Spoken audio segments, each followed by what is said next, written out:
નાના ખેતરમાં અને આજથી રોપણીની શરૂઆત કરી છે.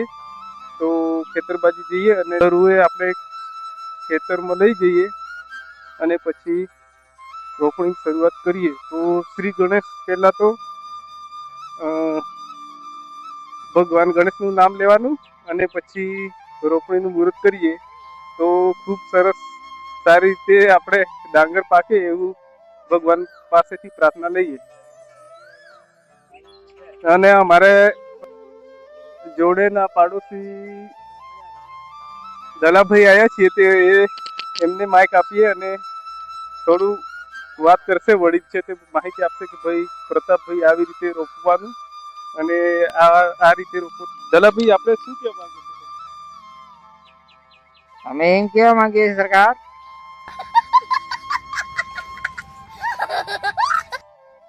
કે અમારા એમ કે પંચમહાલ જિલ્લાની અંદરમાં વરસાદ ઓછું છે અને ખેતીવાડી સુકાઈ લાગી છે, પણ કુદરતે દયા કરી છે કે થોડો વરસાદ આવી ચૂકી છે. અત્યારે દાડિયા બાડિયા કરીને થોડી ડાંગરનું કામગીરી શરૂ કર્યું છે.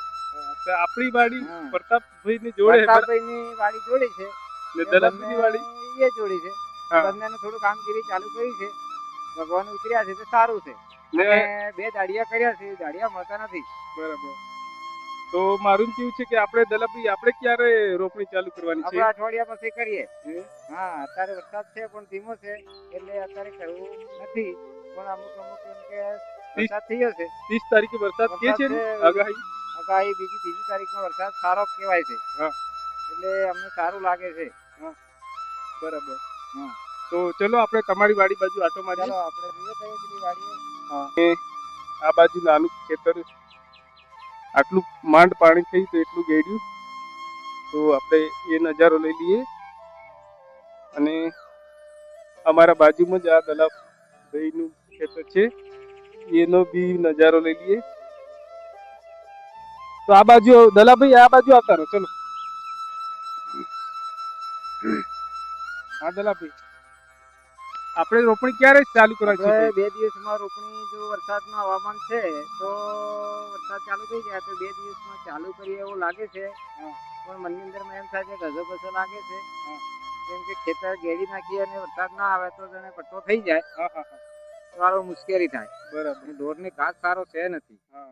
તો માન વેચાણ ઘાસ લાવીએ અને ખેતીવાડી ઊભી કરીએ અને કાંઈ પટ્ટો થઈ જાય તો શું કરવાનું? બરાબર.